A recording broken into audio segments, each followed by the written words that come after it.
O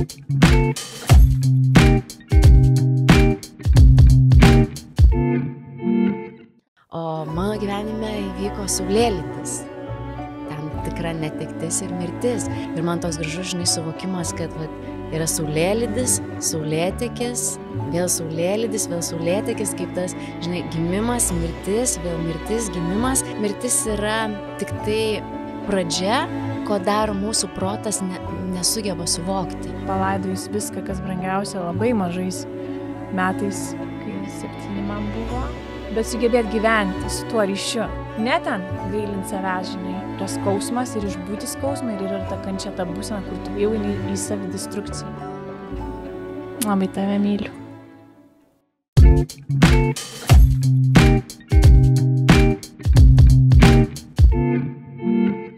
Vartau savo vieną mėgstamiausių knygų. Bet aš suprantu, kodėl jinai tavo yra mėgstamiausia, todėl, kad kaip tik tai perskaitai kokią nors mintį ir frazę. Sustingsta. Iš karto mano veidas.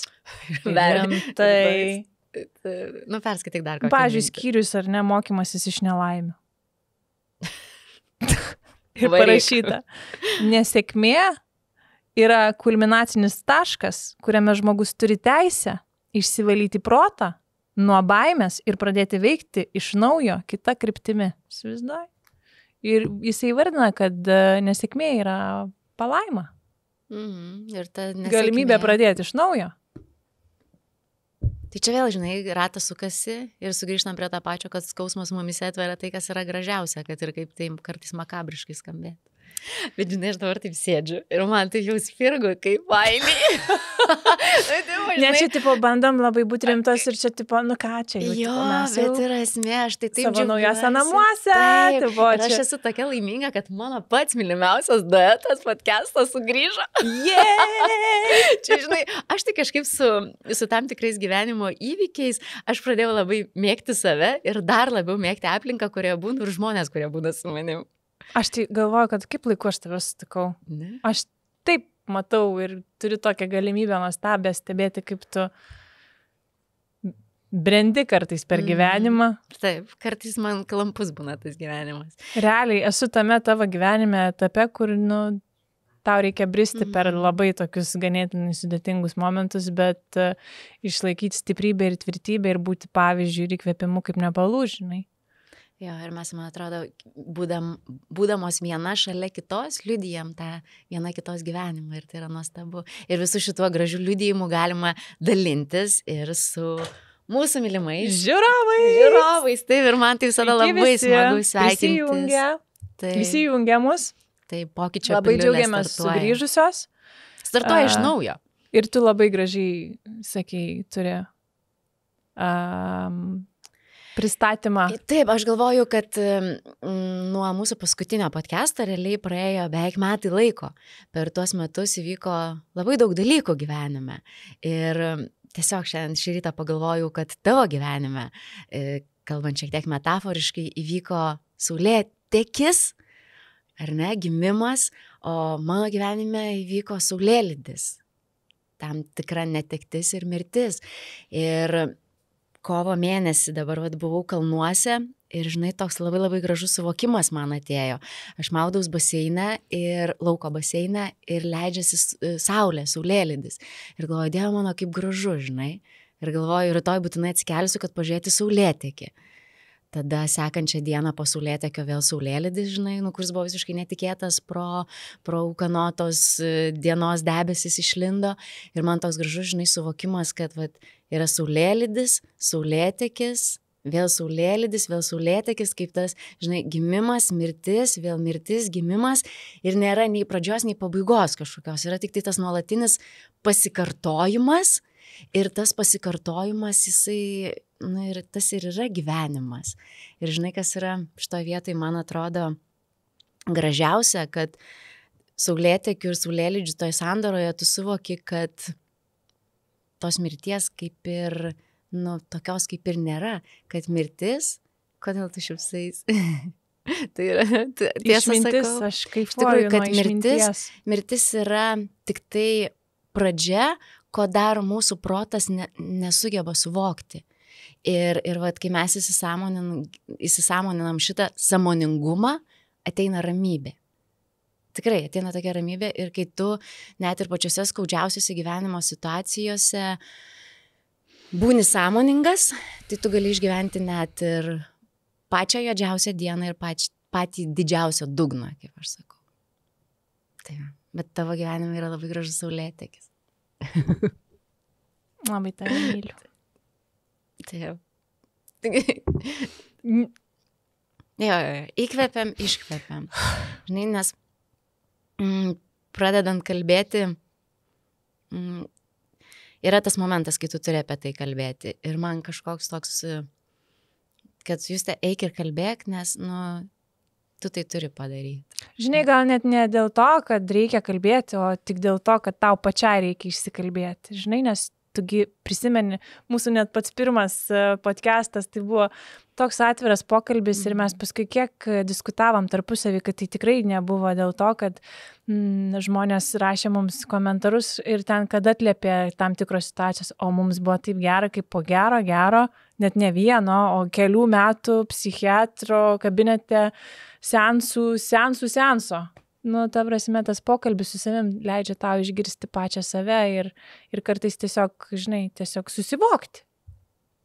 Tokius protingus dalykus, kuriuos tu suvok ir kurie tau palengvina kiekvieną dieną keltis iš lovos šituo etapu. Žinai? Ja. Čia vėlgi, žinai, mes kiekvieną dieną turime pasirinkimą, kaip tam tikrose gyvenimo situacijose mes būsime ir kokie būsime. Toks kiekvieną kartą, žinai, arba tu gali įkristi į tam tikrą aukos poziciją, eiti iš ego pozicijos arba eiti iš tos širdies pusės. Taip. Žinai. Tai mes šiandieną pristatykim, apie ką pakalbėsim. Pristatyk.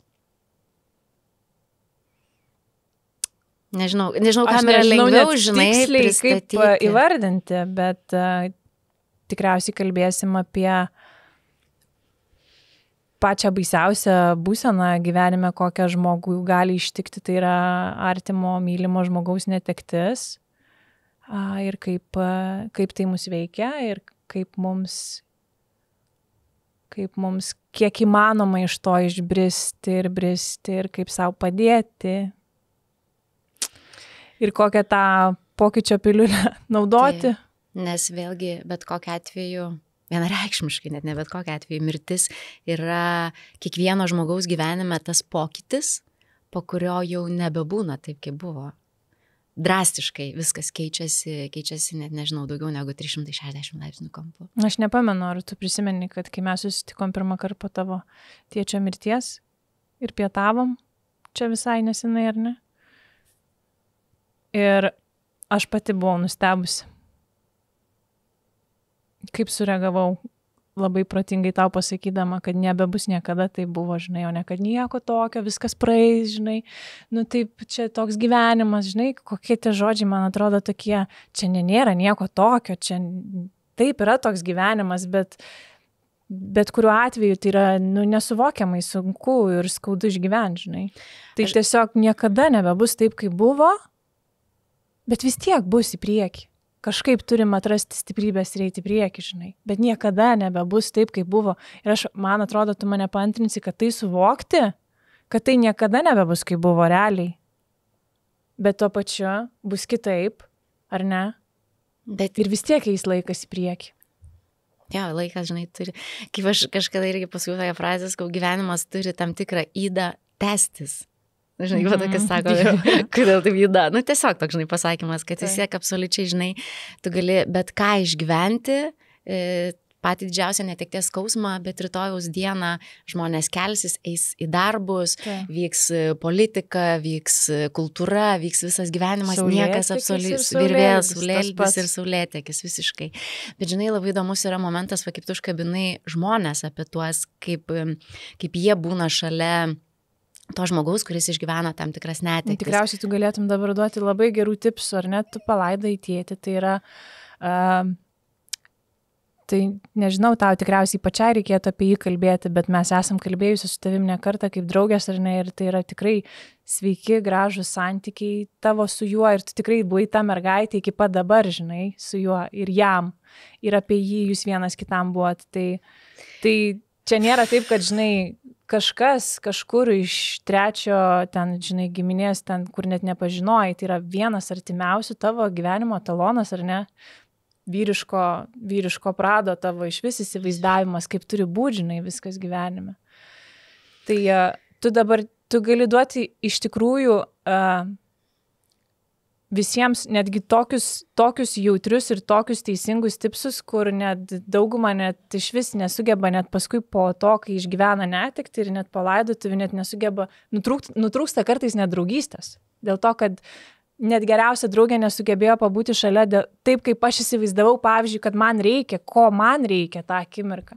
Tai tu matyt dabar labai gražiai sudėliosi ir palengvinsi ateityje, žinai, kad mes mokėtumėm atjausti, tinkamai atjausti.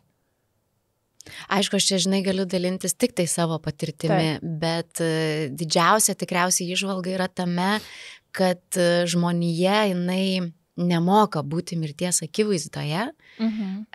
Tai faktas, žinai, kai atsitinka didžiulė netektis, tu galvoji, jeigu tai yra, tarkim, ne tau artimas žmogus, man atrodo, tu pagalvoji, gerai, kad tai ne man nutiko, nes jeigu nutiktų man, aš nežinau, kaip išgyvenčiau.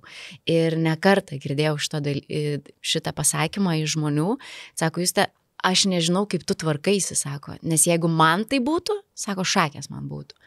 Ir esmė, kad, žinai, aš kartais galvoju, žmonija yra ant tiek pažengusi, mes pasauliniu mastu, ar ne, statome miestus, didžiausios technologijos, išradimai, mes kiekvieną dieną keliamės, mums nėra neįveikiamų užduočių, mes viską įveikiam, mes tokie, žinai, turbo supermenai. Ir staiga mirtis šitoje vietoje, žinai, kur dalykas, kurio daugelis mes negalime suvokti, nes jinai mums yra nepatogi, nekomfortiška, ta prasme, toks tipo, kas čia nutiko. Nes aš net, pavyzdžiui, ant savęs esu pastebėjus, kad net mano veidas dar dabar net nėra sugrįžęs į tą pradinę padėtį, kokia yra Justė, nes tam įvykiai, tas skausmas, jisai, kardinaliai keičia viską. O žmonės, jie tiesiog, žinai, šalia juodžiausių dalykų, sunkiausių dalykų yra tas juodas net humoras, kur laidotuvių metu žmonės prie tavęs prieina ir sako su užuojauta. Ta prasme, čia yra makabru, kaip tau sako, su gimimo diena, su moters diena, su teatro diena, tau prieina ir sako su užuojauta. Ir tu supranti, kad žmonės nemoka tame būti. O didžiausia paslaptis, kaip tame būti, tai tiesiog turėti ryšį su tuo žmogum, ateiti ir būti savimi. Nes man labiausiai tikriausiai padėjo tų žmonių buvimas, kurie nesistengia man padėti. Blogiausiai buvo, kai žmonės sakė, žinok, viskas bus gerai. Ta prasme, ką man atspėkit, nebus, ta prasme, bus kažkada, viskas gerai, bus kitaip, ta prasme, bet dabar, kai man sako, tu neverk, atšokit jūs nuo manęs, ta prasme, tai yra mano jausmas, mano emocija ir aš noriu verkti ir aš verksiu tiek, kiek man reikės, nes dabar nėra man gerai. Ir tas tikriausiai palaikymas, tylus žmogaus buvimas šalia, tas kuriamas ryšys ir tas toks, žinai, kur tylus pasakymas, aš tavim tikiu ir tavim palaikau ir aš tave myliu, net tada, kai tu savęs nesugebi mylėti, yra pats didžiausias palaikymas. Tiesiog nieko nereikia žmonėm daryti, tiesiog tik būk. Kartais net nereikia nieko sakyti, nes didžiausiam skausme, netekties skausme nėra žodžio. Nėra to svaraus žodžio, kuris staiga tau padėtų pagyti. Tik tai absoliučiai laikas. Laikas ir mūsų minčių ir požiūrio kūrimas kiekvienoje dienoje. Žinai, kai mano mama sako, jis tiesiog sako, priimk ir nesipriešink. Nes tai yra dalykas, ko žmogus negali pakeisti. Statydamas miestus, kurdamas, sakau, didžiausias technologijas, čia žmogaus yra beviltiškumas. Jisai nebegali pakeisti tos situacijos, tu nebegali sugrąžinti. Tu nebegali prikelti to žmogaus fiziškai, žinai. Tavo netektis ir tai, kad aš tave pažįstu, ir kai sakau, kad esam šitam etape, kartu ir turim tą dovaną stebėti vieną kitos gyvenimus, tu mano dukros 3 gimimą, žinai, Taip. o aš būti šalia tavęs tokiom akimirkom, tai man tu esi toks sveikas pavyzdys, kaip reikia išgėdėti. Pavyzdžiui, tavo mamos elgesys, kai tu pasakoji man ar ne, tai man, ta prasme, aš žinau, kad tu aktorės ir į teatrą, ir visą kitą, ir į kiną, tu galėtum statyti realiai filmą apie tai, kaip reikia žmonai išleisti savo vyrą ir, į paskutinį pasimatymą, kaip reikia išeiti. Man, aš nežinau, ar tu esi pasiruošus dalintis ar ne, aš tiesiog tik noriu pasakyti, kad tau sekasi, negaliu sakyti puikiai, bet ta prasme, tau sekasi išgėdėti taip, kad Čia, žinai, taip sveikai ir taip, kad aš žinosiu, kaip elgtis. Aš tikrai elgsiuos lygiai taip pat, jeigu aš turėsiu tą, žinai, kaip čia pasakyti, kaip susiklostys gyvenimas. Bet tavo pavyzdys, kaip tu eini per visą šitą, tai man yra pats geriausias pavyzdys. Ir tikrai tai bus akimirka įkvėpimu, žinai, tiek tavo mamos elgesys, tiek tavo pačios, žinai, kaip tu sąmoningai renkiesi kiekvieną dieną, ką darysi, kaip galvosi, kur eisi, pasirinksi veikti, neužsibūti, o norėsi ir pagulėti, ir išsigulėsi, ir 3 dienas manęs nešiušinkit, ir dabar, kaip tu išmoksti sakyti ne. Tėtis tau išeidamas realiai tiek daug dovanų pridovanojo, kaip tu sakai, mano veidas negali grįžti, nes tu dabar sėdi prieš mane 10 kartų išmintingesnė, nei mes sėdėjom prieš metus. Aš tave puikiai suprantu dėl to, kad jeigu mes ir nerealiai, realiu metu išgėdim kažką ir palaidojam artimą, bet mes savo gyvenimo etapais daug kartų palaidom tai, ko jau senai nebėra, žinai, ir išdirbam tam tikras traumas, kaip aš ten su mama, amžinatelis, ar ten su tėčiu, žinai.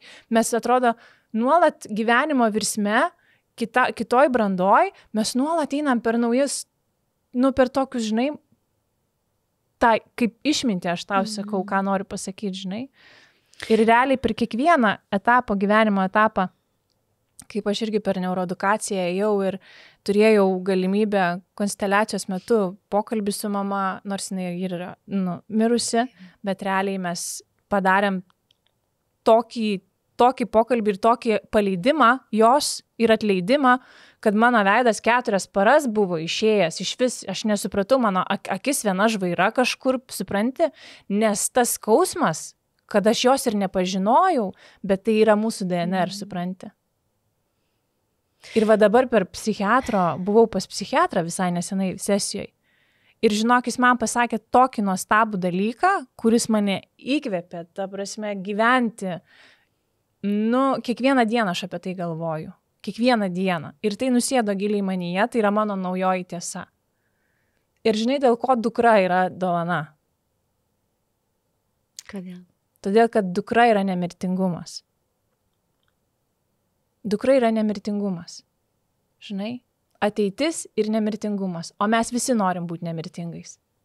Tai man, prisimenu, sako psichoterapeutas, tai atsistok ir sako, žiūri tik į savo ateitį. 3 pas tave, sako, ar tu suvoki, kokia tu stipri ir kokia tu esi galinga. 3. Žiūri į ateitį ir jos yra tavo nemirtingumas. Ką tai reiškia, kad kiekvieną dieną darau pasirinkimus, sąmoningus pasirinkimus. Investuoju į jas laiką, žinias, norą, visą kitą, visą savo išmonę, išmintį, gyvenimą.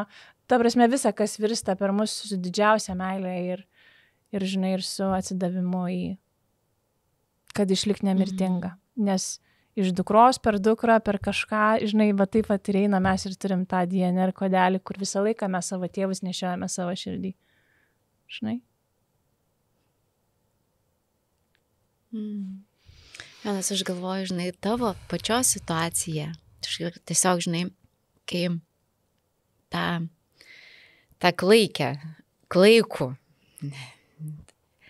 klaikų sausio 10 rytą, kai vyko tas nelaimingas atsitikimas, kurio metu mano tėtis iškeliavo, žinai, aš pirmiausia, nuo per didelio skausmo, žinai, aš tiesiog pradėjau žiūrėti ir ieškoti žmonių, kurie man patvirtintų, kad aš esu ne viena.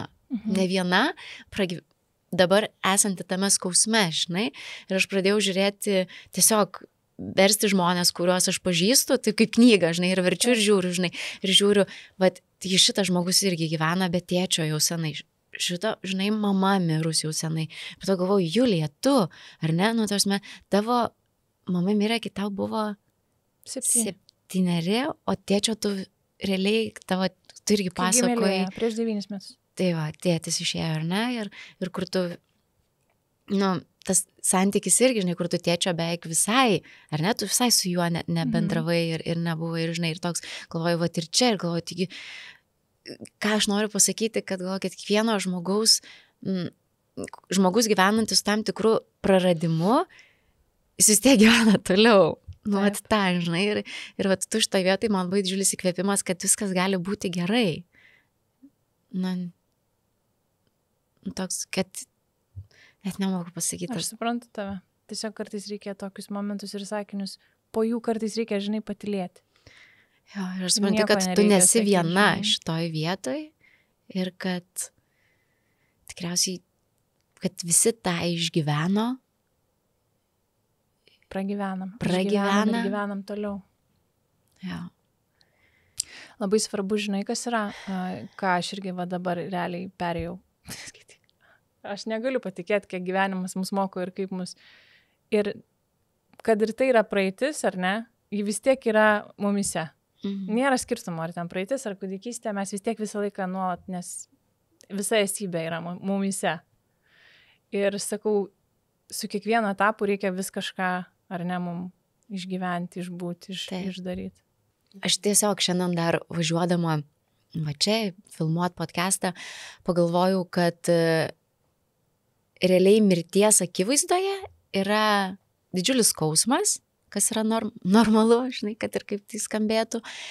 Tik tai to skausmo nereikėtų sumaišyti su kančia. Čia yra labai du tokie dalykai, esminiai dalykai, kuriuos aš atskyriau ir kurie man labai stipriai padėjo. Nes kai tau skauda, yra vienas dalykas. Skausmas tavyje, realiai, skausmas tave išmokina visose situacijose, kuriuose tu jauti, išmokina tave plaukti, skristi, eiti, nežinau, ar ne? Nu, tu vis tiek kažkaip, kaip vat ir aš net savo knygoje Žuvėdrose rašiau, kad skausmas mumise sukuria tai, kas yra gražiausias. Skausmas, jisai kažką, kad ir mažais žingsniais, jo, jisai pasėja, kas paskui auga ir nežinau, skausmas jis tikrai kartais, kad ir kaip tai makabriškai skambėtų, jisai sukuria labai gražius dalykus. Bet jeigu mes... Paverčiam į kančią? Taip, viskas virsta į kančią. Tada atsiranda didžiulė auka, didžiulė visi, ego pozicija. Tada atsiranda manipuliavimas visais kitais aplinkui, visi kalti tik ne aš. O žinai, kada atsiranda kančia, kai tu galvoji, vat ar ne, kad ir šiuo atveju, kad jeigu tu visada galvosi, kad mirtis yra baimė, tai tada ir bus ta kančia.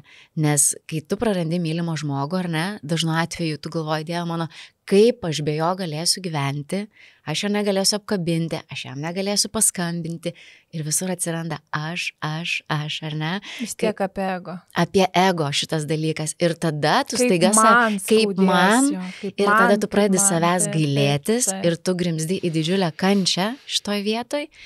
Ir aš nemeluosiu, mano šitame netekties toje akivaizdoje, kuri tęsiasi dar tik tai kelis mėnesius, buvo šitas dalykas. Ir man tokia atsirado tokia kančia ir aš galvoju, kaip viskas toliau. Žinai, ir aš tiesiog vienu metu tokioj didžiuliai nerimo ir panikos tokioje atakoj, kai labai labai stipriai verkiau, žinai, aš pakeliu akis į veidrodį, žinai, ir aš staiga taip pamatau, ta prasme, tokią šmėklą veidrodį.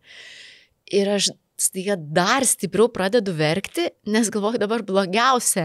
Ta prasme, kas yra, ne tai, kad aš verkiu, ne tai, kad aš galvoju, jeigu mane dabar iš kažkur, žinai, mato tėtis, nu tai yra, ta prasme, žinai, duok ranką. Kad jis visada, žinai, kai man labai skaudėdavo, jis sakydavo, žinai, Juste, aš galėčiau pasiimti tavo tą skausmą. Sako, aš taip norėčiau jį pasiimti, sako, kad tau nebeskaudėtų.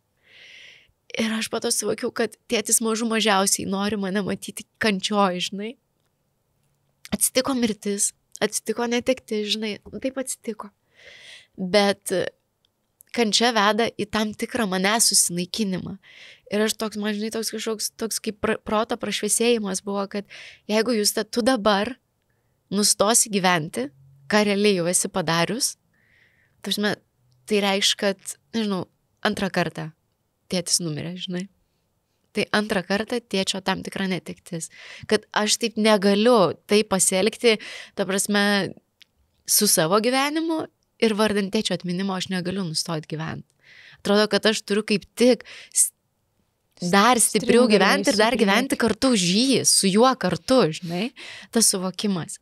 Nes galvoju, tėtis mažiausiai norėtų mane matyti tokią, žinai. To jums įtampa. Žinai kaip ką? Žinai kaip maži vaikai įsivaizduoja nematomus draugus? Kaip tu tėtį įsivaizduoji? Bet žinai, tipo, tėti, aš žinau, kad tu dabar mane matai.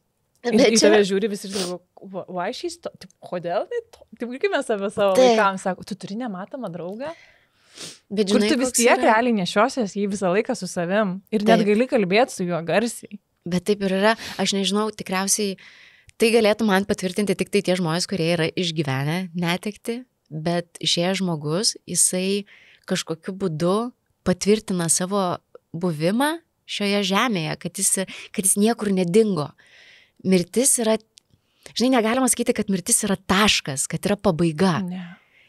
Yra kablelis, kad nuo šiandien, bus viskas kitaip.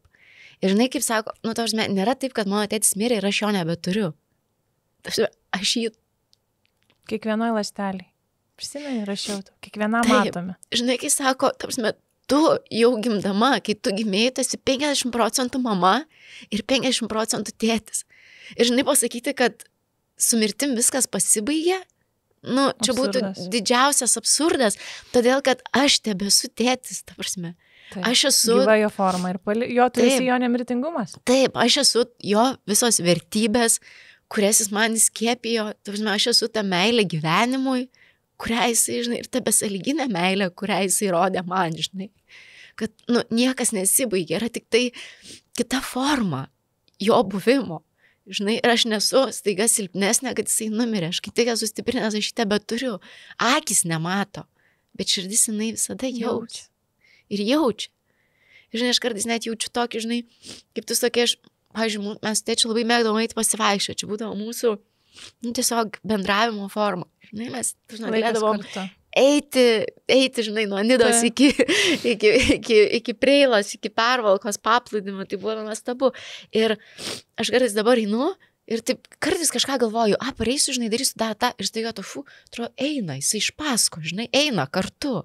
Arba būna tam tikra, žinai, kai protas ima valdyti mus, žinai, kai sako, mes neturim niekada leistis į tas proto žaidynes. Kai protas užvaldo ir atrodo, puoli į tą paniką, į tą nerimą, žinai, staiga kažkoks toks, žinai, praeina, lyg atrodo, tave kažkas apkabintų šitoj vietoj. Mirtis nėra pabaiga. Ir kai tu suvoki, man čia kelis kartus atėjo, kad meilė yra mirtis yra meilė. Ir kokia čia yra nesąmonė. Bet taip yra, kad jeigu tu į mirtį žvelgi ne kaip baimę, bet kaip į meilę, priimi, nesipriešini, sąmoningas išbuvimas. Viskas, atsiranda tokia keista ramybė, ko protas negali paaiškinti. Bet tame ir yra, tai yra tiesa, nes, žinai, kaip sakau, kiekvieną kartą nustokim kažkaip vaikščioti paviršium ir jeigu kalbi, tai ir kalbėti. Ir aš galvoju, kad tas mūsų pokalbis, kuriuo mes dabar dalinamės, aš labai noriu tikėti, kad tas, kas žiūrės mūsų podcastą, bus tas gydomasis įrankis padėti, išbūti. Ir man atrodo, kad visi šitie dalykai, jie turės tam tikrą testinumą, todėl, kad ir šiuo metu tavo rašoma knyga, aš nežinau, ar visi žino šitą, bet tavo rašoma knyga labai stipriu pavadinimu Mama be mamos. Būti mama be mamos. Būti mama be mamos.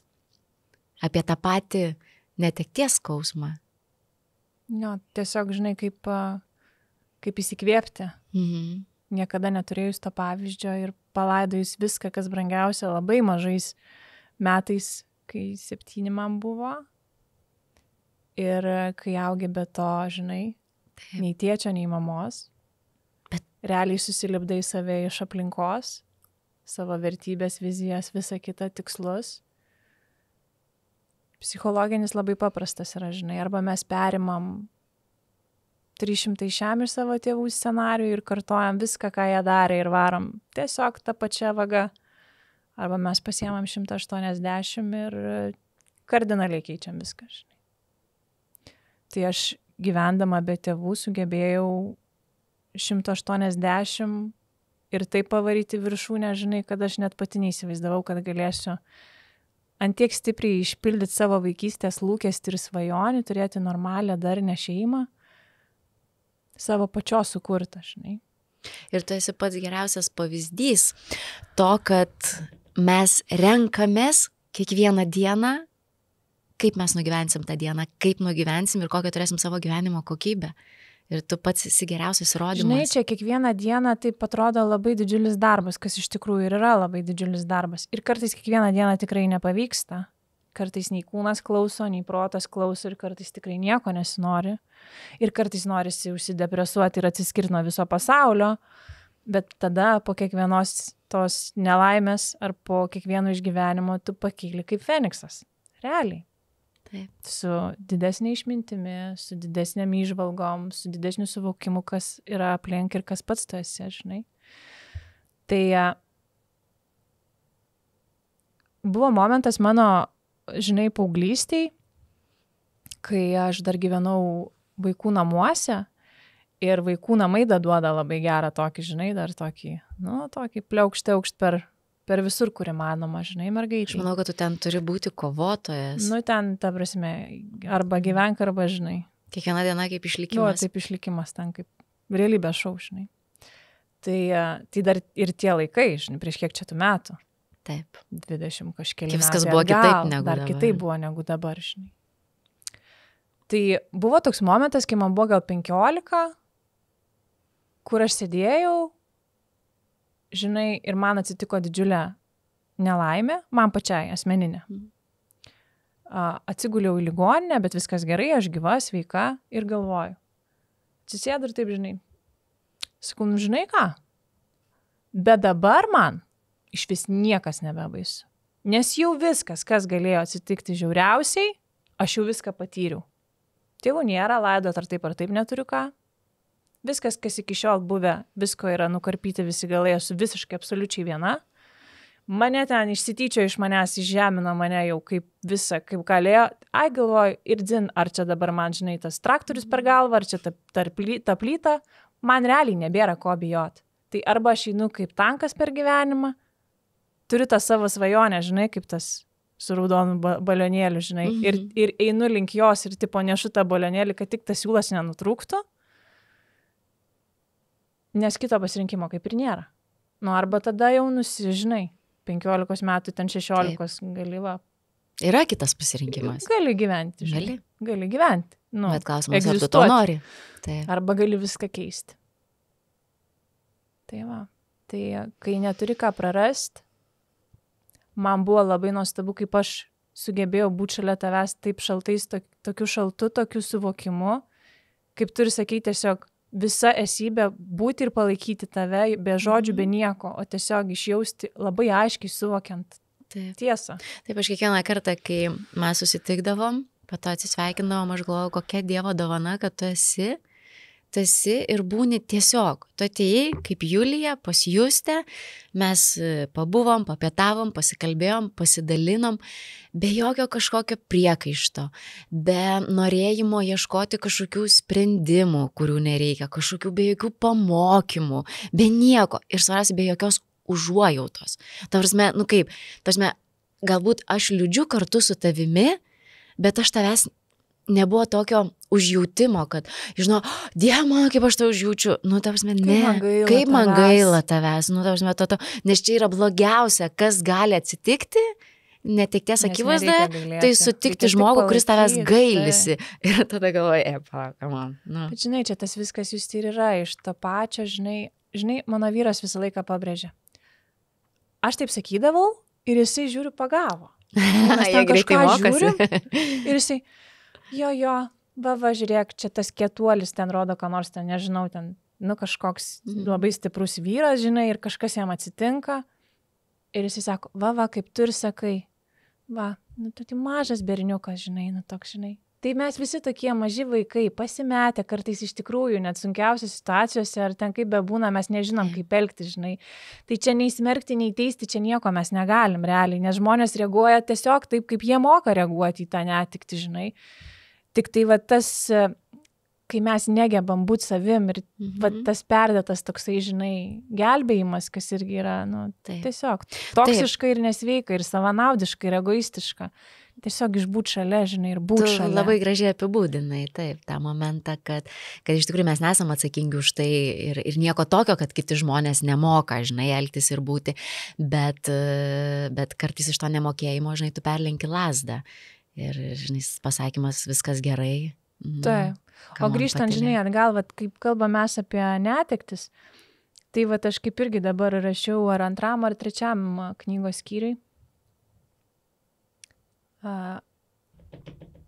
Aprašiau momentą, kada sužinau žinią, kad, ar ne, aš augu pas globėją, sužinau žinią, kad mirė mano mama ir važiuojame laidotuvės, mano mama mirė jauna, 28 ar 9 metų, žinai.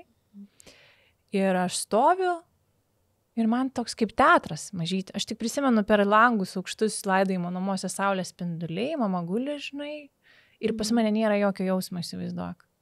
O kad pas mane nėra jokio jausmo ir man nebėga ašaros, aš šitą atsiminimą nešiuosi iki pat dabar. Tai atrodo nieko nejauti. Tu įsivaizduoji? Nieko nejaučiu, bet tą jausmą, kad nieko nejaučiu, jai nešiuosi iki pat dabar, iki kol sumastau, kad man kažką reikia daryti su to jausmu, kad aš nieko nejaučiu ir apie ką tai yra, kodėl aš nieko nejaučiau. Ir pradėdama analizuoti save, suprantu, kad aš jaučiau pyktį, kad jai nepavyko, kad ji galbūt per mažai stengiasi dėl manęs ir brolio. Supranti? Ir tada pradedam gvildenti, aš pradedu asmeniškai pati gvildenti savo pyktį, iš kur jis kyla. Nes iš nieko nepajautimo, realiai čia yra, žinai, tik kaukė. Mes visi visą laiką jaučiam viską, kas įmanoma. Tai iš tos giliausios emocijos pykčio, kad mane apleido ir apleido su visam, čia ne tai, kad išėjo ir užtrenkė duris. Ir aš nebeturėsiu galimybės net jai pati padėti išlipti ten, žinai, iš jos gyvenimo bėdų. Viskas, nukirsta, nebėra. Ką su tuo daryti? Tai nešiojas tą pyktį kažkiek tai metų, iki kol pradedi gimdyti savo vaikus. Ir tik tai, kai pagimdai savo vaikus, tada aš tik tai supratau, ką reikėjo ją išgyventi, žinai, kad jinai ir iki 3 metukų mane augino, iki kol ten netėmė, žinai, teisės mūsų. Bet ką reikėjo, jai vis tiek reikėjo 24 valandų per parą išnešioti vaiką ant rankų, maitinti jį, žindyti jį, užmigdyti jį, kad nenukristų nuo lovytės, nes ta prasme tai yra pavojus, žinai, tai dabar aš Lilį nešioju ir man pavojus. Jos gyvybė ant kortos, ištisai, tu supranti, vaiko saugumas ir gyvybė yra mano atsakomybė. O tai ten, žinai, tempia už laido ten, o ant to laido paviršiaus ten lygintuvas kabo. Taip. Tai jeigu nenumatys mama tokių dalykų, tai aš suprantu dabar, kaip jinai, gyvendama savo psichologiniam fone, sugebėjo dar mane iki 3 metukų paauginti. Ir užauginti sveiką, kad aš esu dabar čia gyva ir dar galiu pajusti, ką jinai jautė ir pajusti visus šitos jausmus. Ir žinai, link ko lenkiu, ką išdirbau irgi dabar prieš kelias savaitės psichoterapijai, linkiu link to, kad psichoterapeutas man labai aiškiai pasakė, praeitis lieka praeitimi. O aš pagavau save, užmesgusi tokį stiprį ryšį su ja, kad tas ryšys jau yra per daug apėmęs mano dabartinio gyvenimo, aš per daug esu tenai, praeityje per daug. Per daug esu praeitį ir augindama savo dukras, supranti, veikia visai kita energija. Ir čia yra labai stiprus momentas. Jie išeina. Ryšys lieka. bet sugebėti gyventi su tuo ryšiu. Ne ten gailint savęs, žinai, kaip aš noriu ten pas mamytę sėdėti ir sakyti, kaip aš ten, nežinau, ten palaidoja, žinai, žmonės, kaip išeina vat, į tą kančią. Taip. Ir nebenori nieko ir pažiūrėk, mama miršta, išeina ar ten tėtis miršta, ant tiek kančioj užsisuka viskas, kad žmogus pats susirga ir numiršta. Vaikas taip, įvyksta pats susinaikinimas. Ir numiršta. Ta prasme, tai čia niekur nereikia toli žiūrėti, čia nuolat tai vyksta. Čia apie ką mes ir kalbėjom, kad yra skausmas ir išbūti skausmą ir yra ta kančia, ta būsena, kur tu jau eini į savidestrukciją. Tai vat labai tas momentas man atvėrė, įsivaizduok akis, dabar. Jau 40 metų man, už metų, gerai, 39 man dabar bus, bet tokioj esamoj brandoj man ateina tokie nauji suvokimai ir naujos pamokos, kur ryšį irgi reikia neužsibūti, nes tai kenkia. Kaip ir visose dalykuose gyvenime neužsibūti ir neužsililiuoti. Ar tai dėkingumas mano mamai, kaip aš dabar ar neatsiliepiau, ar tai kad ir kas tai bebūtų, tas pajautimas jos. Ir, žinai, toks momentas labai stiprus, sako psichoterapeutas, tai va, žiūrėk, išsiaiškinom. Labai gražus momentas, galiu pasidalinti. Sako, skęsta valtis, ar ne? Ir valtį yra 3 vietos, ar ne? Ir viskas. Ir kažkas, jūs 4 netelpat, nes tik 3 vietos. Tai kurią paliksi, jisai man sako? Iš savo dukrų. Nu tai kurią mažiausia, nesilpniausia. Jaučiu, kaip šlapia, žinai, visas kūnas man tik tai, taip, žinai, taip, nesakau, nei vienos. Tai nei vienos? Sakau, nei vienos. Tai va, matai, išsiaiškinom, kokį dalyką svarbu. Kad tu esi neįkainojama. Ta prasme, žinai, kad aš pati esu savo neįkainojama. Ar ne? Pati su savim. Bet aš nei vienos neiškeiščiau, kad pasikeis tą, ar ne? Ir sako, dar kai nuplauktų tą valtis, tai sako, tu dar ją pastumtum, kad jos greičiau krantą pasiektum. Ir kai grimstum, sako, į dugną, tai net nesusimastytum ir net nebandytum gelbėtis, nes tu žinai, kad tai yra tavo ateitis ir tavo nemirtingumas. Žinai? Geras, kaip gražiai. Tarsi prasmingai. Absoliučiai, ta prasme, absoliučiai, sakau, tai yra, va tai vad mes ir brestam, va tai vad mes ir augam. Va tai va, mes ir mokomės iš savo netekčių, kad ir kokios jos bebūtų, ar mes pažinojom savo tėvus ar ne, jie yra mumis ir visada jie mumise bus. Kaip ir mano mama, mano močiutė, mano promočiutė, seneliai, visas medis, jis visą laiką bus mūsų DNR. Visada, taip, žinai, jis visą laiką gali išlikti gražiuose prisiminimuose, gražiuose pasakojimuose mūsų vaikam. Bet kaip visame šitame dalyke žaidžia protas. Žinai? Ir aš va čia dabar irgi... Tu atsinešiai vieną knygą, aš atsinešiau kitą knygą. Bet čia nieko... Žinai, čia galėtų būti pavadinimas neperkraudauti velnę, nes velnės yra protas. Taip. Nes velnės šitą realiai yra, skaitant tarp eilučių, ką aš labai mėgstu daryti, tai perkraudauti velnę realiai yra, tai perkraudauti savo protą, žinai. Tai va, ir šitoj knygai, kurią aš dabar skaitau, irgi yra labai aiškiai parašyta, kad tu nesi tik protas. Štai, ką man visą laiką kartojo, prisimink, tu nesi tik tai protas. Nes yra labai, čia yra knyga, tikrai nutiks kas nors nuostabaus. Tai aš galvoju, kad rekomenduoju tiem, kurie šiuo metu išgyvena tokius pačius jausmus kaip aš, paskaitykite šitą knygą. Jinai yra romanas, bet yra apie vaikinuką, kuris netenka senelio ir kaip leidžiasi į Vietnamą, sutikdamas senelio draugą, senolį, tokį išminčių, žodžiu, labai labai graži, šilta, jauki, bet labai labai daug ko išmokanti istorija. Taip. Ir žinai, kai sako, tu nesi tik tai protas ir aš galvoju, kad kiekvieną kartą mes labai turime filtruoti savo mintis, savo požiūrį ir neleisti, kad protas imtų viršų. Nežinai, viena mintis sieja kitą mintį, viena mintis kitą mintį sieja. Ir apie tai, kad mes kiekvieną kartą turime suprasti, kad mes esame daugiau negu protas. Ir, žinai, kai mes nustojame 101% klausyti proto, mes išgirstam savo širdį. Nes kai tik tai protas ima viršų, mūsų širdis pradeda badauti. Pasakyk man, koks yra tavo tipsas, kaip tu dažniausiai nutildai protą ir pradedi širdim galvoti. Yra taip, esi pagavus save, kas tai galėtų būti? Tipsas? Visiems po save taip žiūri veidrodį ir taip, baik. Taip, aš žinai, kaip su savimi. Baik, aš žinau, čia tu prote. Ar kaip tavo atrodo? Geras čia tavo klausimas, nes čia toks savaime. Pašnekėti atrodo mums kaip ir, bet žmogus dabar žiūri, ar ne, ir kaip man tą protą nutildyti, jeigu tos mintis pastovi, žinai, sukasi. Jo, ar turi kokį tipsą? Aš nežinau, ar čia bus tipsas, bet... Arba kaip tau pavyksta. Tiesiog, ir gausi, žinai, kaip... Bet čia vėlgi, aš kadangi labai su savim dirbu su tuo sąmoningumu, kuris man atneša ramybę. Kaip tau pavyksta? Tai yra, kai tu jauti, kad tavo protas ir tavo mintis jau yra dažnai perpildyta stiklinė, nusime, kad protas ima viršų, tu jauti, kad esi didžiuliai panikoj, nes tikrai, kad panika ima viršų. Taip. Ir tada nerimas, taip. Visos mintis. Taip. Ir tada šitoje vietoje, aš žinok, nieko kito nedarau, kai aš tiesiog tik tai sustoju ir sulaikau kvėpavimą. Nieko nedarau.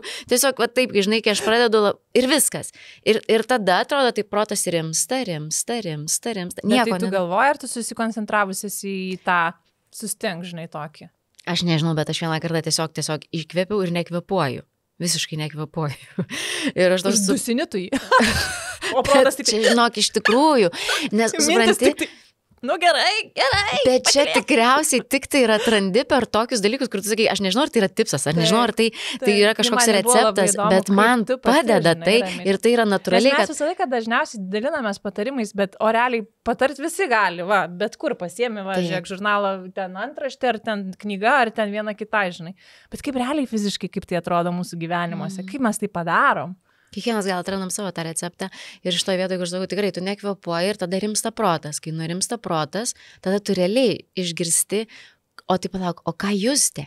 Nes aš tai nesu tas protas, aš nesu tos mintis, kurios auga, žinai. Ir ką justė? Kaip justė, žinai? Ir tada ką justė dabar padarytų, kad jinai pasijaustų geriau. Ir tu tą darai iš to, žinai, širdies. Ir pamaitini tą širdį ir jinai nebadauja. Kaip visada, žinai, tas kelionė iš proto į širdį. Taip. O pas mane, žinai, irgi visai nesenai irgi toks momentas buvo. Aš visą laiką daug metų girdėjau apie dėmesingumą. Mindfulness, taigi čia dabar toks trendas, žinai. Ir aš visą laiką galvojau, kas čia tokio, žinai, gerai, ten tipo, pamatai ten 3 dalykus, čia tipo tas dėmesingumas, būti šiame momente, žinai. Ir tokia, dabar čia tvarkiau savo knygas, aš tokia kažkokia random knyga, žiūriu, pasilikti ją, žinai, ar ne, žinai. Ir atverčiu tai puslapį ir man labai patinka tos žinutės, kurios ateina, žinai, bam. Ir ten pasiūlymas, dialogas vyksta ir pasiūlymas. O tu žinai, paimk obuolį ir valgyk jį taip skaniai, kiekvienu kasniu, lyg tai būtų pats skaniausias obuolys pasaulyje. Aš taip užverčiau, padėjau, gerai galvoju, šitą paskaitysiu dar, žinai, kažkada.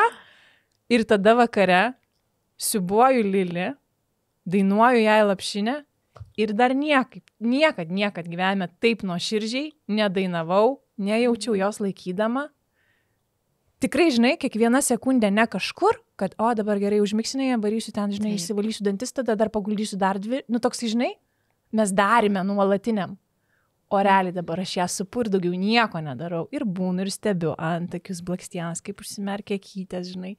Taip irgi galima, kuo mes dažniau būtumėm realiai tuo, ką mes šią akimirką darom, negalvodami, o kai pabėga mintis, sugebėdami pagrąžinti dabar ir čia, tai protas, žinok, toks stilus, realiai visą laiką būnam čia momente. Taip. Čia reikia praktikuoti. Taip, ir pokyčio piliulė. Na, kiekvieną kartą mūsų pokalbis, kad ir koks jisai bebūtų. Labai gerai. Aš galvoju, jeigu mes ir nefilmuotumėm nieko, tai kaip tą pavadinimą čia reikia? Įbrandinti, kad jisai būtų. Gal sukurti kokį, žinai, papildus ar ką? Geras. Jo, nes iš tikrųjų tą pokyčio piliulę po kiekvieno pokalbio tas pokytis, jisai įvyksta, man atrodo, įvyksta ne tik mūsų garantuotai širdyse, bet ir tų žmonių, kurie mus klauso. Ir aš galvoju, kad toje mirties akivaizdoje atėjęs pokytis, jisai duoda pasirinkimą. Arba jis veda į susinaikinimą, arba jisai veda į naują tą gyvenimo kitokią kokybę. Ir mes renkamės, kurią pokyčio piliulę geriame skaudžioje situacijoje. Tai būkime, žinai, sąmoningi ir pasirinkim tą piliulę, kuri gydo ir kuri veda į priekį. Gerai, daug dovanų. Geras, aš iš tikrųjų taigi atsinešiau. Aš atsinešiau dovanų. Aš, žinai, nusibraukėm snarglius, nusivalėm čia, viską išvirkėm posmą, o dabar reikia save apsidovanoti. Taip, aš atsinešiau šiandien dovanų ir sakau, Julija, aš tau atnešiau dovanų. Julija, bet aš tai tau neatnešiau, kaip čia dabar, sakau, žiūrėk, sakau, kadangi aš atnešiau dovanų, pasimatuok Jūra savo prekės ženklo tau dovaną, sakau, nepyk, aš turiu pareklamuoti ir parodyti. Sakau, tai tu kaip nors šitą nepatogumą, kad tu man atneši dovanų, kaip nors kitaip išgyvenk. Tai čia su didelė... Aš labai laukiau. Taip ir pradžioj, bet tiesiog kažkaip ta tema. Tai ką tu man neduosi pasipošti, aš jau norėjau čia sėdėti visą pasipošus. Žinai, jo, ir aš dabar galvoju, mes, žinai, tai pradėjom, kalbėjom ir aš galvoju, kad aš kažkaip galvoju, kad čia, žinai, kažkur čia... Dabar nurašys mane, sakys, tai durneliai protelis pasisuko, bet šiaip iš esmės, jeigu tikėti tuo, kad žmonės, kurie išėjo, mus mato ir mus girdi, ar ne? Tai dabar mano tėtis džiaugiasi, kad mes kvatojam, kad aš atsinešiau tau dovanų, pasimatuok Jūrą, žinai, nes jis tas žmogus, žinai, kuris visada manim tikėdavo, žinai, jis kartais net... Aš prisimenu iš tų autobusų, žinai, mes su Juste dar nepažįstamos, o Nidai važiuoja didžiausi autobusai, pasimatuok Jūrą, galvo, bleba, kad čia gerai pramušus. Net nežinau, kad čia tavo tėčia, žinai. Taip, nes mano tėčia visi autobusai, kurie važinės. Ir toks palaikymas dukrai, žinai. Taip, ir jisai kartais net nesigilindavo, žinai, ar ten džemperį, ar ten dar kažkas, bet jis sako, čia pasimatuok Jūrą, kaip irgi tokia gera frazė, čia viskas, čia sako, nu čia yra fantastika, ir jis kiekvieną kartą sako, žinai, žmonės prie fotografuoja tą užrašą ir visą kitą, kartais net nežinodami, žinai, kad pasimatuok Jūrą yra prekės ženklas gimęs prie jūros moterims, kurios vaikšto basomis, kartais net mintimis, ir sukurtas nuostabiom moterim, tokiom kaip tau, ir čia išpakuok, čia yra dovana, kur pasimatuok Jūrą visada kūrusi džemperius, rankines ir visą kitą, staiga atsirado papuošalai. Nėra? Taip. Papuošalų kolekcija, kuri vadinasi Marena. Marena yra reiškianti jūrą, vandenynus, uostą. Taip, ir aš dabar esu pati pasipuošusi tais papuošalais. Ir aš žinai galvoju, kad kiekvieną kartą, kad ir kokioj sunkiausioj mes būtume situacijai gyvenimo, visada išsiplaukim galvą, pasidažykim ir pasipuoškim. Nu, reikime pasimatymą arba su savim? Taip, todėl, kad visada gražiai apsirengusiai moteriai, taip, gražiai apsirengusiai moteriai, susitvarkiusiai moteriai yra daug sunkiau sugadinti nuotaiką. Ir tai tiesiog dažnai pasipuoškim, būkim ir parodykim taip pagarbą kiekvieną. Nu jau visai jau, dvynės, bet nešiosiu su malonumu, nes man tokie dalykai labai patinka irgi, dėmesingumai, žinai, karoliukai. Vienas, paima nervas, vienas. Taip, na tai fainai. Labai. Tai jau dabar nešiok, puoškis, džiaugis. Žalia rūta. O tai ką? O tu galvoji, kad aš ateisiu be nieko? Taigi sakai, be nieko atėjai. Och, slapukė. Nu. O žiūrėk, tik indai tarška jau. O visų visko, ką geriausia draugė gali padaryti? Tai pavaišinti pyragų. Napoleonas. Aš iš tikrųjų atsinešiau patį mėgstamiausią pyragą žemę. Jeigu jau valgau, tai jau su trenksmu. Kartą važiavau mašiną ir nieko nepjaušiau, tiesiog kandau iš visos dėžutės. Norėčiau pamatyti šitą vaizdą. Šitas Lietuvos kepėjo Napoleono pyragas yra must, kai skauda širdį, kai skauda galvą, kad ir ką be skauda, suvalgai, palengvėja. Patikėsi mane. Arba dažnai net ir kai ir gerai jautiesi, reikia valgyti. Aš žinok, nepamiršiu, kai tu prieš kalėdas man atsiuntei visą didžiausią Lietuvos kepėjo siuntinį ir ten buvo keksai. Išduosim pasakoti, kodėl Lietuvos kepėjo, kodėl aš šitau siunčiu, tipo, einu į parduotuvę ir per kur visiems siunčiu. Ne, čia kūdikis mano vyro, kaip sakė. Tai va, ir tie, žinok, keksai buvo tokio skanumo, mama sako, tai nešam ten, su kitais pasidalinsim, žinai, tai sakau, ne, sakau, mes valgysim tos keksus, tas su apelsinais, tai buvo, nu, kažkas kosmosas. Dabar artėja Velykos, irgi bus tokia Velykų boba, kur aš suvalgiau vieną pati tą visą bobą ir niekam nedariau. O, Dieve, kaip skam. Žodžiu, Summerbodis palauks. Oh my god, kaip skanumėlis dabar bus. Nu, negaliu patikėti, kad man tai byra. Leiskit trupačią viską. Nu, šiaip, kad noriu paragauti. Nu, viskas, čin. Gal šaukštas ar ko? Na gerai, čia yra. Aš tarp kitką prisipažinsiu, nesu ragavus. Eik jau. Nu, Labai didelį, godžiai.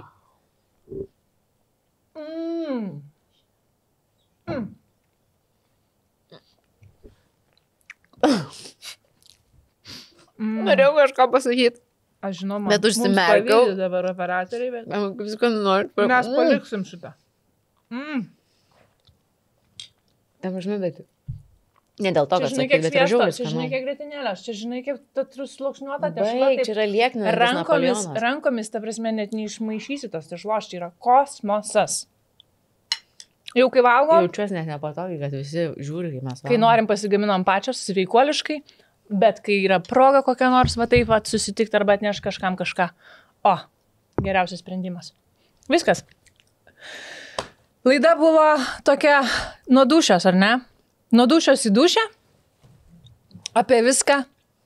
Iš širdies. Iš širdį.